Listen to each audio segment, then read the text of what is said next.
listeners. Welcome to Grief Out Loud. Remember the last time you tried to talk about grief and suddenly everybody left the room? Grief Out Loud is opening up this often avoided conversation because grief is hard enough without having to go through it alone. We bring you a mix of personal stories, tips for supporting children, teens, and yourself, and interviews with professionals in the grief world. Platitude and cliche-free, we promise. Grief Out Loud is hosted by me, Jana DeCristofaro, and produced by Dougy Center, the National Grief Center for Children and Families in Portland, Oregon.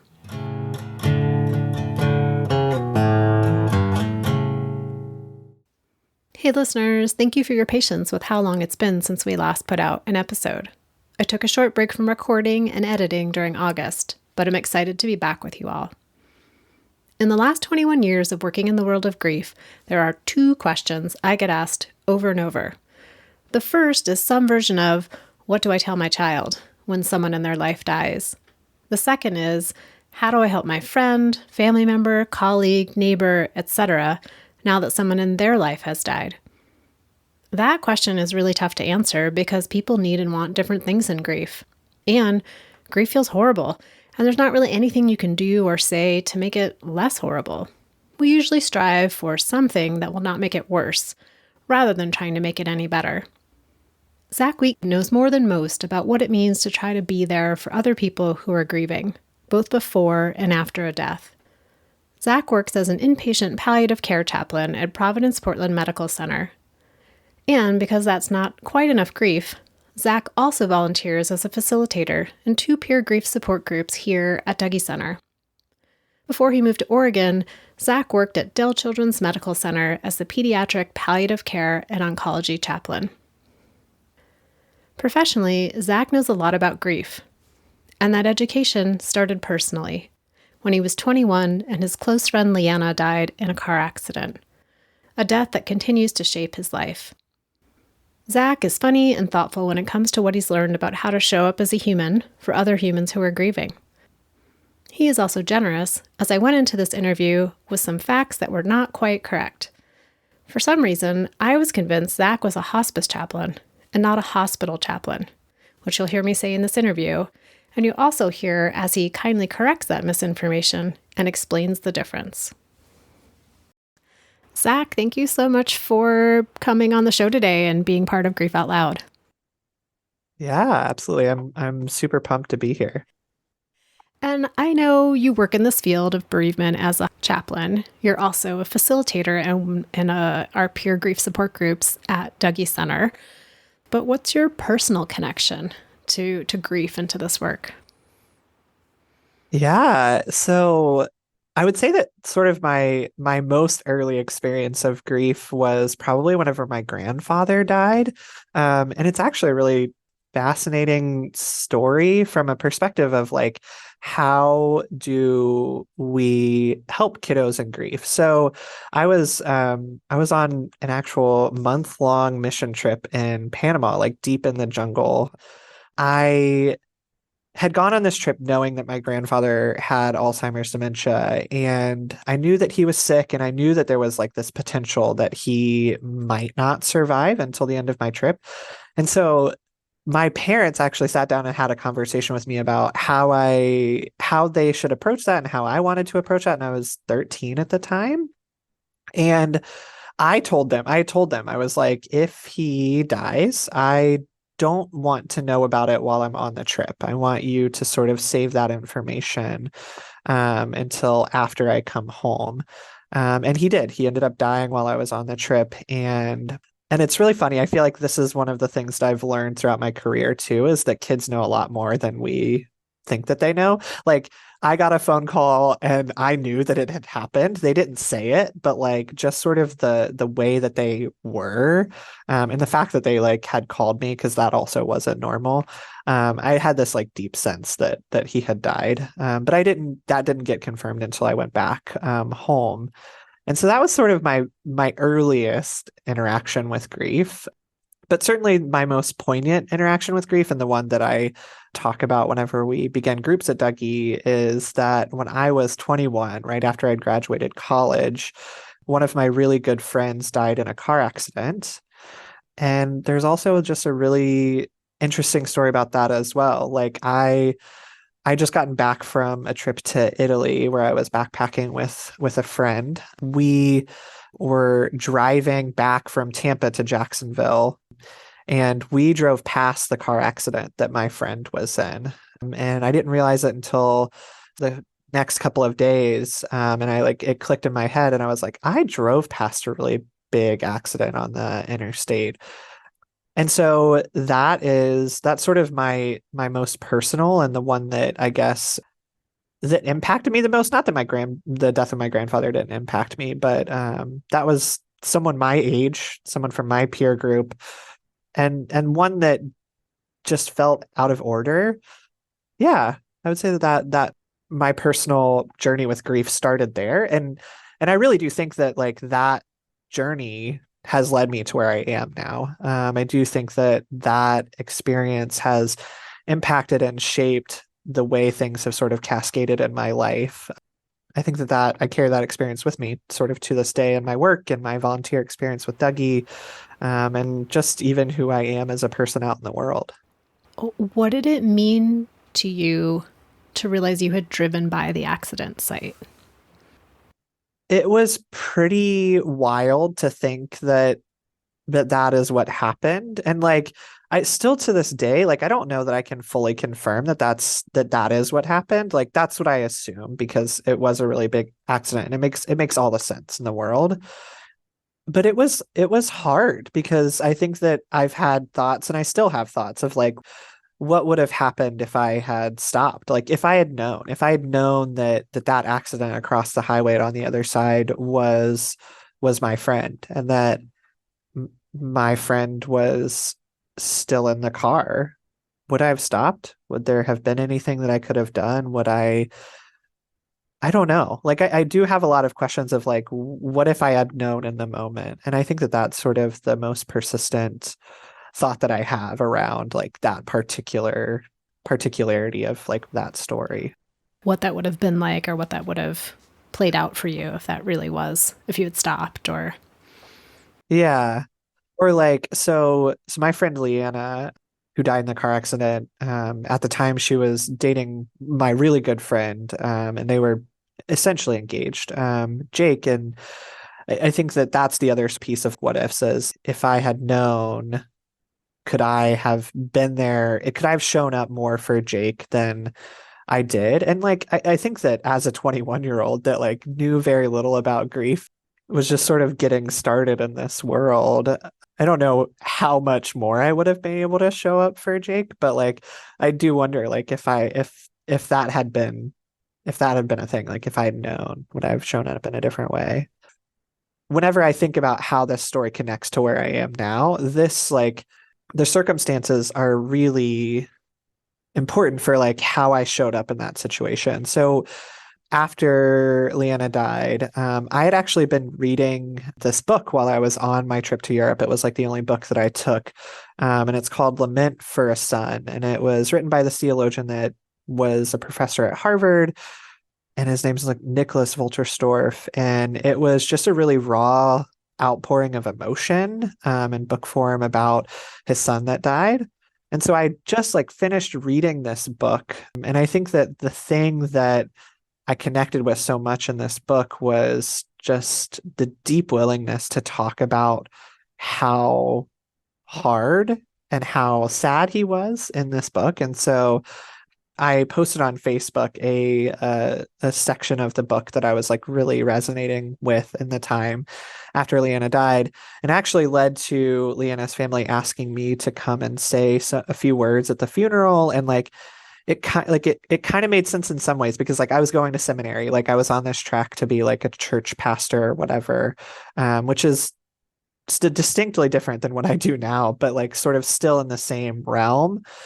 And so they asked me to come and say some words at the funeral, and I felt like very unprepared for that. Like I was like, I don't know like what to say. Like I don't have like any big words to like make this feel better. And I think that like reading that book and sort of what they saw even in my post was not so much that I had the right things to say, but that I just had things to say about my friend that had just died. And so like my little like eulogy thing at the funeral really was, it was just like a list of laments. I just remember writing and talking about all of the things that I was going to miss and all of the things that were going to be different. And all of the things from the previous summer. I'd spent a lot of time with Jake and Leanna because we were all living in Orlando.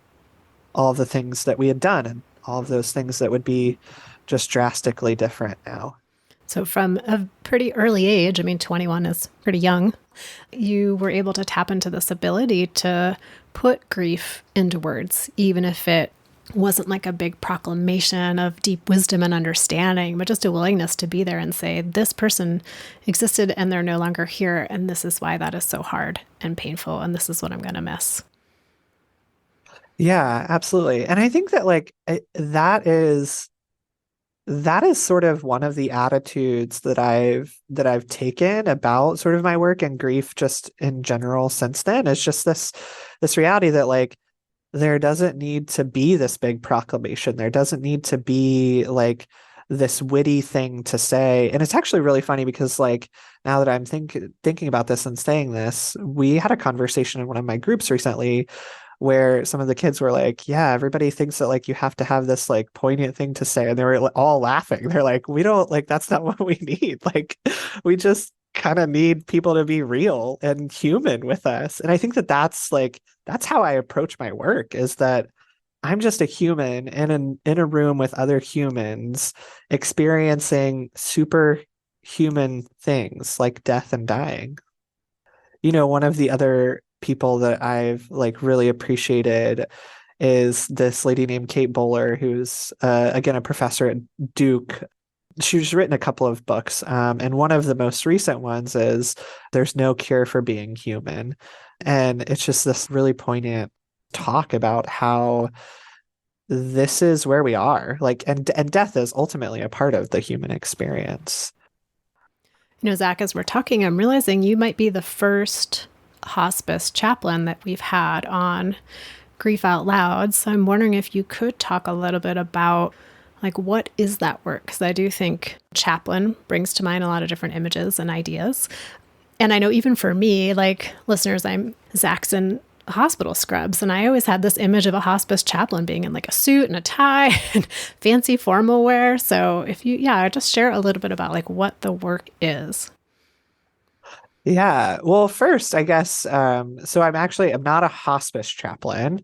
I work with an inpatient palliative care team, which is similar in some senses. It's similar in the sense that our team, more so than other teams in the hospital, is we really do look towards what is meaningful for someone when they're at or near the end of their life, and trying to figure out what feels most important whenever it comes to making a plan. And so I will say that I make a decent amount of referrals of our patients to hospice, because for a lot of people that feels like a really helpful philosophy and service. But I work particularly in the inpatient setting, which is why I'm wearing scrubs and why there's like an office, a hospital office behind me. I think if I was working out in the community as more like a hospice chaplain, I might dress a little different and I might even get to be at home, which would be great. But so my stereotype is not too far off, it sounds like. It's not. And it's funny, like so this is like a connection, like just back to what I was saying about earlier about like a human being a human. I wear scrubs, first of all, because I'm allowed to, and I like to wear scrubs because they're comfortable, but also like I do think that I don't want to say humanizes so much, but like it sets this tone, and this goes into the piece of like what my work as a chaplain is. Like it sets this tone that like I really am another member of the medical team. And that's how I see myself, and that's how I hope that patients and families see me. I think you're totally right. There is a lot of baggage and a lot of assumptions around the word chaplain. And I think probably the biggest one is that most chaplains are Christian, which I wish that I could dispel that, but it's not totally untrue. My role here in the hospital is to pay attention to spiritual and emotional sort of stuff that is going on in people's lives as they experience illness. And particularly the thing that I find the most meaningful in my work is sitting in a room with somebody who is trying to make meaning of a situation. And I would say that most of the time there's very little meaning to be made. And yet, as humans, I think that that's something that we are just so inclined to do, especially whenever someone's really sick, is to try and figure out, why is this happening? What is going on? How do we fix it? And that, I mean, it makes sense, right? Like, we want a way out of this awful situation. And like, whenever people are talking with our team, it's people are very sick. They either have a lot of different things going on, or they have one thing that's pretty life limiting. And so that really is like sort of my role, is to key into, to figure out how somebody might be trying to figure out what's going on and how they're making meaning, and to support them in that, connect them to resources ultimately, if that feels important to them. And sometimes that looks like faith communities, sometimes that looks like just helping them to talk through what's going on. Yeah. What would you say, Zack, distinguishes your role from, say, a social worker or a counselor? Yeah, I mean, I do think that, and particularly on our team, like, we have a lot of these conversations that are the social workers, because we have social workers on our team. And so we do a lot of very similar things. We talk a lot about sort of social supports. We talk a lot about sort of emotional processing and all of that stuff.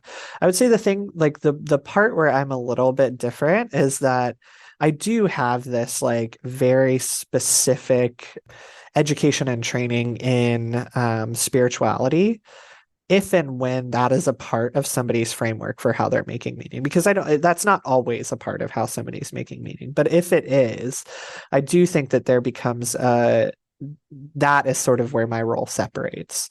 So if we do, like, if we have a patient who faith, whether it be Christian or Hindu or Buddhist, is a huge part of their life, that's whenever I really sort of excel and shine and am able to sort of hear what's going on and how they're making sense of it through that framework or through that lens. And then there was this video that I watched recently that was like a comic explanation of chaplaincy, and it was like the doctor in the comic was like, oh well, don't you just say prayers and hug or something like that? And I was like, it's like just this sort of like caricature of what a chaplain is.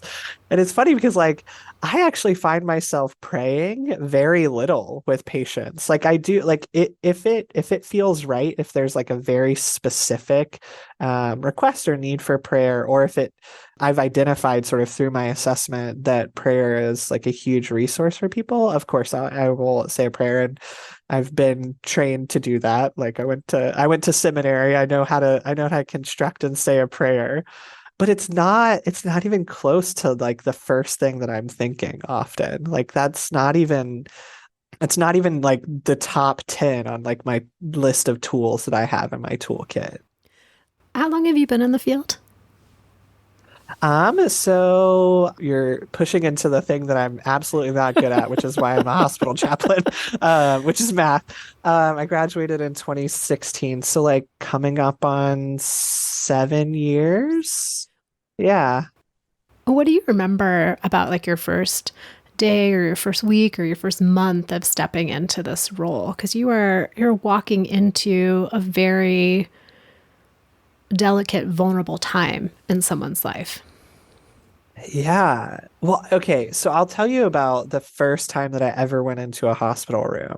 So, like I said, I went to seminary, and like my full intention was to be like a pastor in a church, and I could probably have 4 podcast episodes filled on like why that's not where I am now. But I did an internship at a church in Orlando, and I was at Disney with my friend Jake, who I was just talking about earlier, and no one else on the church staff was in town. Like it was like a Saturday or something, and like nobody else was in town. I was the only person on like the pastoral staff that was in town, and I was an intern. I was still a junior. I was between my junior and senior year of college, like so I wasn't even finished with like undergrad yet. I get a phone call from the lead pastor at the church, and he's like, okay, so and so is in the hospital and they need a visit. And I was like, okay. And so I walked into the hospital. This was like, I mean, I'm sure that I had been in hospitals, but this is certainly my like earliest like poignant memory of being in a hospital. I walk into this hospital, I have no idea where I'm going.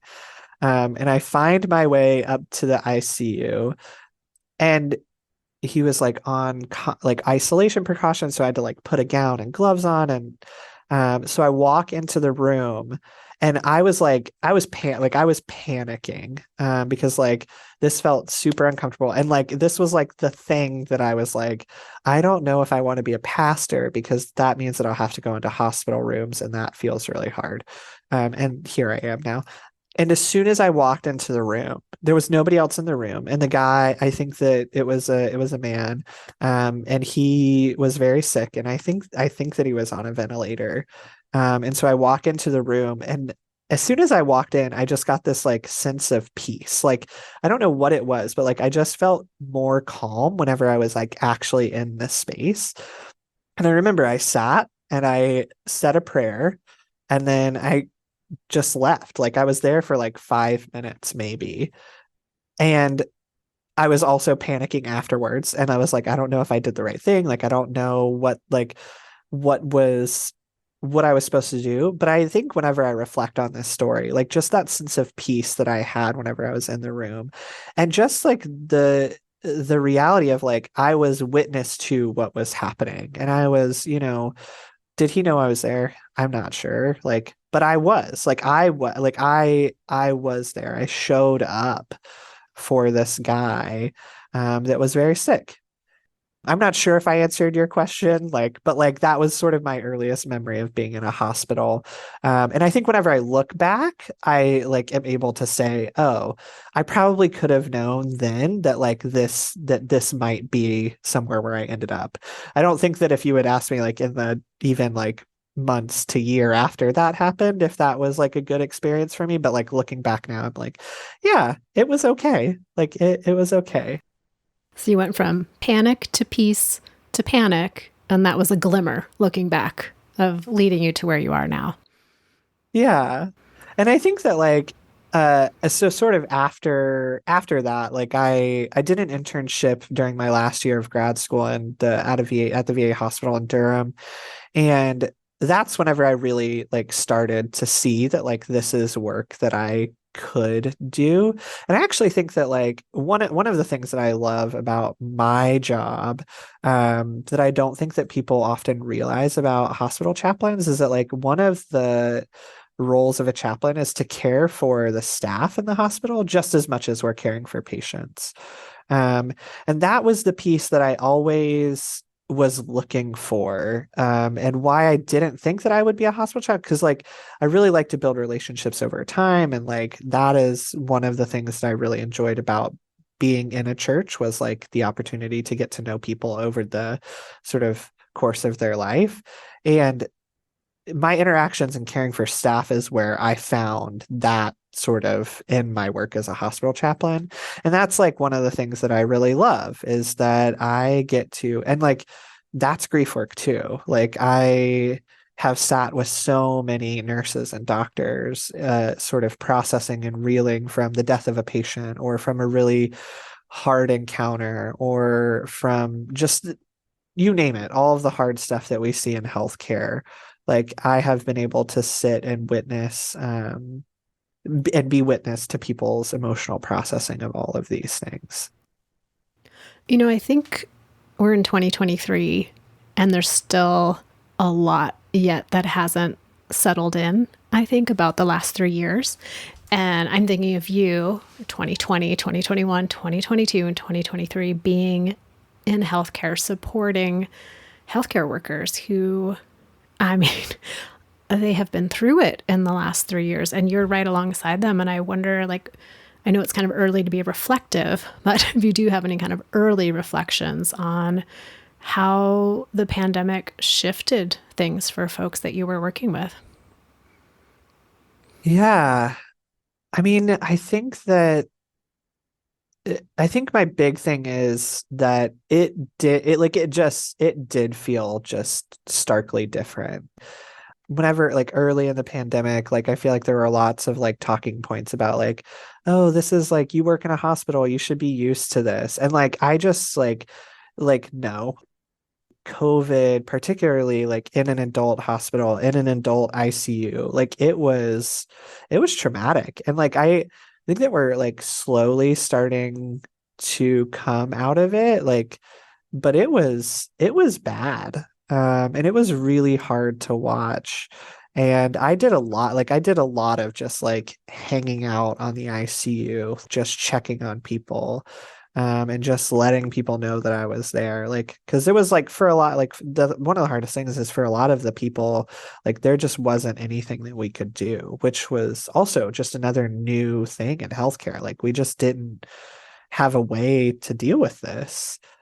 One of my other reflections is how that sort of galvanized the healthcare like field in a way. Like it brought us all closer together because there were a lot of points where it felt like it was sort of the healthcare team against the world.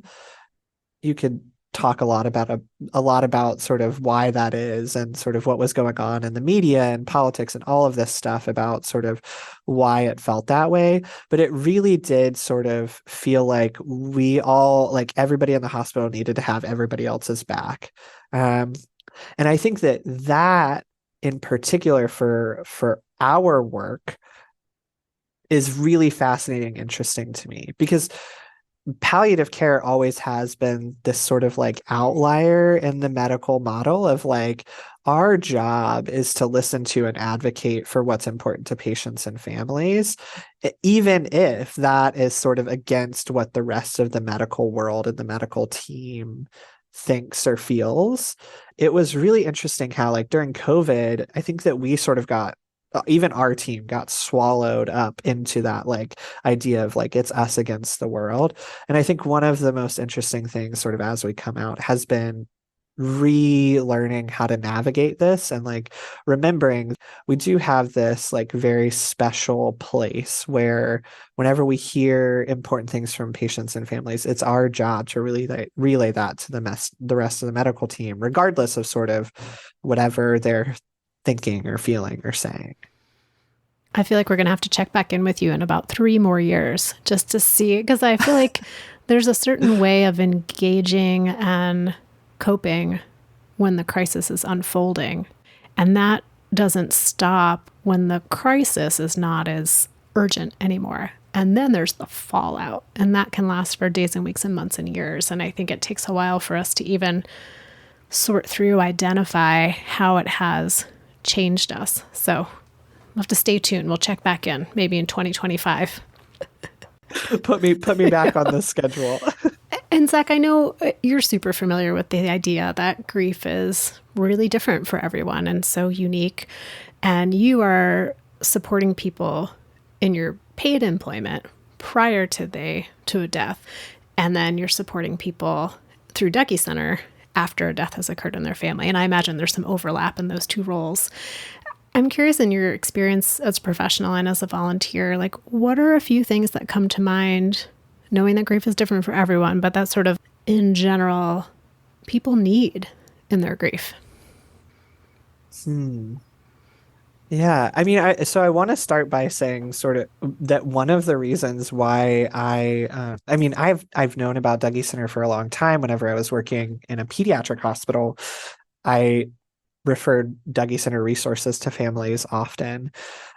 But one of the things that was really important to me coming to volunteer at Dougy Center whenever I moved here to Portland was that my role now looks a little bit different than it did before. And so I don't have as much of the sort of longitudinal follow-up with families like I did in my previous role. And I actually was looking for a way to remind myself that like grieving people still like they exist, they still go on with their lives, and that like I want to say okay, because I do think that that's like an okay thing to say, is that like grieving people are okay, like they're still out here living. And I just like don't ever see that in like my work, my like paid employment. Like I like we send people out on hospice or people die here in the hospital, and like I just never really see or hear from or talk to their families ever again. Dougy Center was a way for me to like round out that work and remember that like grieving is a really big important part of this. And like one of the things that I appreciate about this role is that and one of the reasons why I think that palliative care is so important is to facilitate good, healthy bereavement. We're talking about limiting regret whenever it comes to medical decision making and trying to help families make decisions that make the most sense, that feel most in line with sort of their values, and that help them be as okay whenever someone dies as they can be. One of the physicians that I worked with at Dell Children's, which is the hospital that I was at before this, would often say to families, we just don't want you to regret anything. And so we want to have these really hard, tough conversations so that whatever happens, that we limit that regret as much as possible. I think the question was like about people grieving differently, right? I think I lost it a little bit in talking about the thing that I wanted to say. I was just curious if there were any like through lines of things that you think about in terms of what people who are grieving need or what they say that they need. So I think that the big thing is just like people to show up in volunteering and before whenever I was doing bereavement groups, like I think that just for their people to show up is like one of the biggest things. And to show up just again, like as humans, like as another human being. I feel like the list of like things like my list of like things that like people don't want is the thing that like comes up in my mind the most readily because like I just hear the sort of story after story of like, oh my gosh, this person did this and this person did this. And I think that like a lot of those are just failures of people to like truly just show up as themselves, as a human being trying to support another human being. Approaching like a bereaved person with empathy, which feels like the least that we can do. And one of the things that for me, I'll speak for myself, has been the most important is sort of figuring out. Brene Brown talks a lot about the very distinct difference between sympathy and empathy, and being able to figure out where that line is and how those two things really ultimately do different things. I think that is empathy is what most people that I know that are grieving are looking for. They're not looking for somebody to feel sorry for them. They're looking for somebody to come alongside them and to be realistic about the thing that's happened. Most bereaved people I know want people to acknowledge their loss. They don't want people to like act like it didn't happen. And particularly for people that like know them, not like the stranger on the street like that. I've got lots of stories about like people like just random strangers like trying to make conversation and asking questions that sort of bring up grief, but especially for people that are close to them, like to actually acknowledge that something is different here. I remember sitting in a grief support group with a group of parents, adult children's who had lost children. And there was just this conversation about all of them at one time or another. They were younger families. Their parents, like the grandparents of the child that would have died, tried to act like that it didn't happen. And they were all like it was like this, it was weird that it was this universal experience of all of these families that like their grand like that their parents acted like tried to like ignore the fact that it happened. They were like, that felt awful. Like I understand that it's hard to talk about. I understand that like this that you don't think you have the words to say, but like don't try to act like it didn't happen. So yeah, I guess acknowledgement, empathy, and just showing up for people are sort of the big three things that I would say that I can draw a line through between all of this. You've mentioned many times this idea of being a human with other humans, baseline minimum for supporting folks in grief. And I've said that many times and heard that many times. And today I'm sitting with a little twist on it of learning how to be human in the face of someone's humanity. Whereas when I hear like be human with other humans, it might just be like, well, I like this aspect of you being human and I like this aspect of you being human. But like the reality of the humanity of having gone through a heartbreaking loss or death of some sort is that humanity is going to show up in a lot of different ways, and that we can practice being present and comfortable and available for that humanity, whether that humanity looks like telling stories and laughing together, or if that humanity looks like staring silently out at the trees because there's nothing to say, or talking about the regret and the guilt and the shame that people experience. And I think some of us, myself included, are more comfortable with the maybe telling funny stories and laughing, maybe sitting in silence, but getting into some of those more challenging, painful aspects, it requires practice. I really like that idea of practice. One of the developmental psychologists that like I rely a lot on for like my own like understanding of this is Donald Winnicott. And Donald Winnicott talks like about how we have these capacities, and these capacities are things that we have, and it's how we're learning to be with other people. It's how we're learning to be ourselves and all of this stuff. And it is really about practice. And he talks a lot about play, and play is like ultimately for him how we learn to be human. And like back to this idea of practice, and another sort of thing that I think what bereaved or grieving people really need and deserve is for people also to listen. And so like I think that that's another part of being human, is like being able to show up in a space and like if someone tells you this is not how I need you to be, or even if they aren't able to say the words, like maybe even like being able to pick up on it, but like really listening, because I think that that's another like universal experience of grieving people that I've heard is like people just not listening. A grieving person saying, "Hey, this is what I need," or this is like I can't deal with this right now, and then people just not paying attention to that. So like being willing to try something, and if it doesn't work, being able to pivot and like do something different, I think is also another huge thing. And that like goes along with practice too. I don't think that I was born being as adept to sit with like hard things as I am right now. It's something that I've learned how to do, and I've learned how to do it because I've failed like a lot. Like I've said stupid things many times.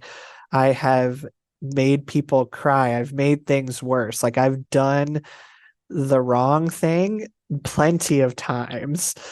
The thing about that is that you have to be willing to do the wrong thing in order to figure out how to do the right thing.